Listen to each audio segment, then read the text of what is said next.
तो आपने सुना कैसे छात्रों ने विरोध किया। दरअसल ऑक्सफोर्ड यूनिवर्सिटी में भारतीय छात्रों ने प्रदर्शन किया। जो कुछ हो रहा था उसको देखकर नाराजगी थी उनके मन में।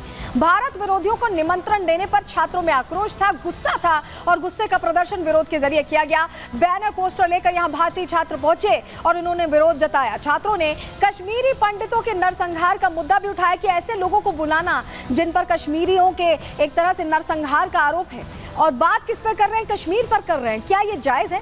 ब्रिटिश हिंदुओं ने निमंत्रण पर ऐतराज जताया। आतंकी समर्थकों को बुलाए जाने पर इन्होंने गुस्सा जाहिर किया और डिबेट में जो दो वक्ता पहुंचे थे जिनकी जानकारी भी हमने आपको दी, वो आतंक फैलाने वाले समूहों से जुड़े हुए हैं, जिसको लेकर ही हिंदू वहां पर आग बबूला हो गए, नाराज हो गए और कहा कि ये खुला मंच नहीं है। भारतीय छात्र किस तरह से अपने गुस्से को जाहिर कर रहे हैं, बता रहे हैं कि ये वो मंच नहीं है कि जहां पर इस तरह की बातें हो। सुनवाते हैं एक बार आपको। JKLF is a terror organization. JKLF is a terror organization that has killed so many Kashmiri Pandits. It has massacred lots of Pandits and also it has killed a Hindu government official in Birmingham. This house, I do not trust this house. What I've done is I've actually launched a no confidence motion against the president because I believe a lot of members of this house do not have any faith with the president of this Oxford Union because he is nothing but a stooge of ISI, he is nothing but a stooge of Pakistan, and this house has no confidence in the president. I hereby rest my case.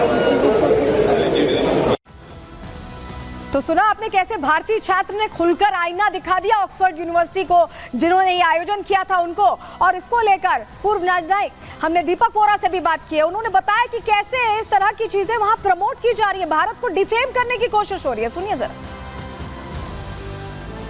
British लोग कहा करते थे कि हम दुनिया के सबसे बड़े एम्पायर बिल्डर्स हैं।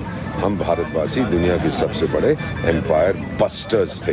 ब्रिटिश साम्राज्य को सबसे पहले हमने तोड़ा था, वो भूले नहीं हैं। ताकत खत्म हो गई, पैसे खत्म हो गए, लेकिन अक्कड़ और यादाश्त अभी तक बरकरार है। बस यही एक कारण है कि ये लोग भारत को पसंद नहीं करते और जब मौका मिलता है तो दिखाने की कोशिश करते हैं कि अब भी हमारी कोई अहमियत है दुनिया में। इसीलिए ये जो रेजोल्यूशन करेंगे, ये डिस्कशन करेंगे, मेरा विचार है इसको कूड़ेदान में फेंक दीजिएगा। ऑक्सफोर्ड यूनिवर्सिटी वो नहीं है जो हुआ करती थी। देखिए, संगठन ने चेताया था, लेकिन फिर भी आपको बताते हैं ऑक्सफोर्ड में जो भारत विरोधी डिबेट हो रही थी उसको लेकर चिंता जाहिर की गई थी। किसकी तरफ से चिंता जाहिर की गई थी बताते हैं आपको। अगली प्लेट दीजिएगा हमें। ऑक्सफोर्ड में जो हुआ उसके बाद आतंकवादी समर्थकों को जिस तरह से निमंत्रण दिया गया उस पर चिंता जताई गई। उसको लेकर एक संगठन है जिसने ऑक्सफोर्ड यूनिवर्सिटी छात्र संघ को बाकायदा पत्र लिखा, लेटर लिखकर कहा कि आप मत बुलाइए। सोशल मूवमेंट नाम का संगठन है जिसने ये लेटर लिखा था यूनिवर्सिटी के छात्रों को, और यूनिवर्सिटी को ये पत्र लिखकर कहा था कि आप ये गलत तरीके का डिबेट ऑर्गेनाइज कर रहे हैं और ऐसा डिबेट ऑर्गेनाइज नहीं किया जाना चाहिए। लेकिन ऑक्सफोर्ड में या ये कहें कि विदेशों में ये हवा क्यों चलाई जा रही, क्यों भारत विरोधी एजेंडे को हवा दी जा रही है, रिपोर्ट के जरिए आपको समझा रहे हैं।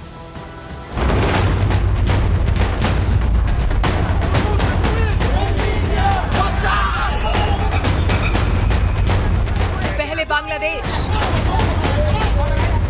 फिर कनाडा और अब लंदन।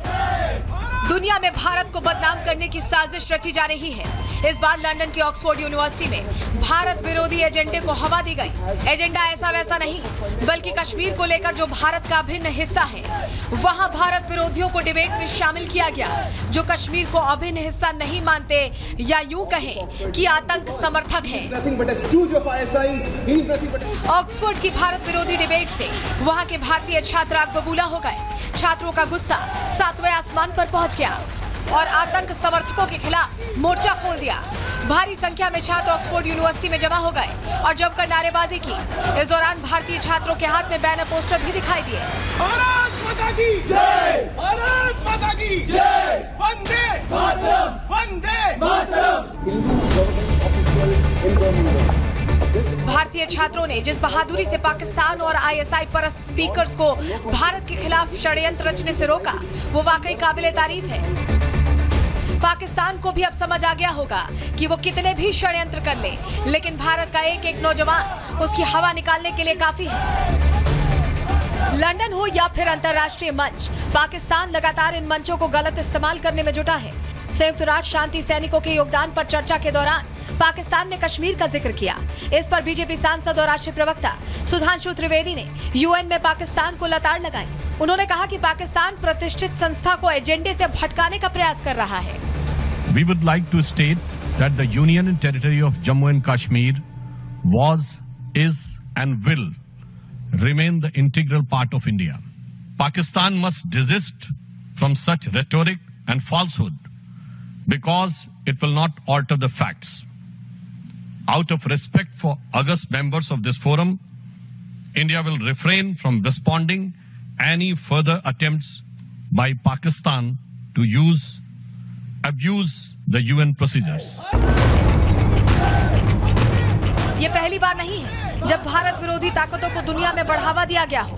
कनाडा में भी ट्रूडो सरकार ने खालिस्तानियों का समर्थन कर भारत विरोधियों को पनपने की इजाजत दी। ट्रूडो सरकार यही नहीं रुकी, उसने पुलिस में खालिस्तानी समर्थकों को नौकरी दी जिससे कि खालिस्तानी हिंदुओं को निशाना बना सके। यही नहीं, कनाडा सरकार ने भारत विरोधी ताकतों को बढ़ावा देने में कोई कसर नहीं छोड़ी। यहाँ तक कि आतंकी निज्जर की हत्या में भारत का हाथ बता दिया, जो कि बेबुनियाद था। कनाडा में हिंदू सेवा मंदिर को निशाना बनाया गया। हमला करने में खालिस्तान समर्थक पुलिस अधिकारी भी शामिल था, जिसके खिलाफ वहां हिंदुओं ने मोर्चा खोल दिया और वहां एक रहेंगे तो सेफ रहेंगे का नारा दिया था। सबको एक होना पड़ेगा। हम किसी का विरोध नहीं करते हैं, लेकिन कोई हमारा विरोध करेगा तो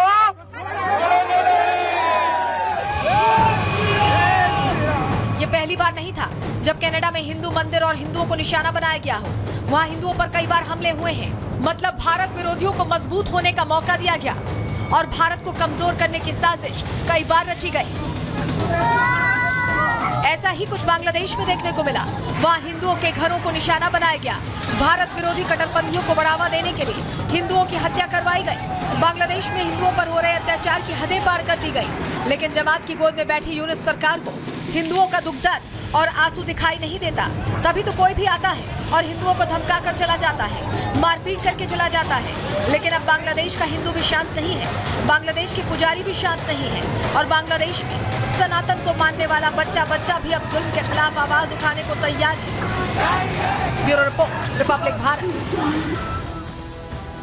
तो ये तो विदेश में हो रहा था, लंदन में हो रहा था, लेकिन अब लंदन से आपको सीधे ले आएंगे भारत, जहां भारत में भी ऐसा कुछ होता दिखाई दे रहा है। अब हम बात करने वाले हैं जामिया की, क्योंकि जामिया में ये चीज़ होती बाकायदा दिखाई दे रही है। इस पर एक तरह से एक्शन होता दिखाई दे रहा है। आपको बताते हैं कैसे हिंदुओं को लेकर यहाँ पर चीज़ें हो रही हैं, क्योंकि जामिया जिसको लेकर पहले भी कहा जाता रहा है कि यहाँ पर सनातन का विरोध होता है, कोई पर्व हो, कोई त्योहार यहाँ मनाया जाए या कुछ भी ऐसा हो तो इसको लेकर यहाँ विरोध होता दिखाई देता है। और अब फिर से समझ में आ गया, एक फैक्ट फाइंडिंग रिपोर्ट आई है, जो रिपोर्ट आपकी आंखें खोल देगी, आपको हैरान कर देगी कि भारत के अंदर, राजधानी के अंदर आखिर चल क्या रहा है।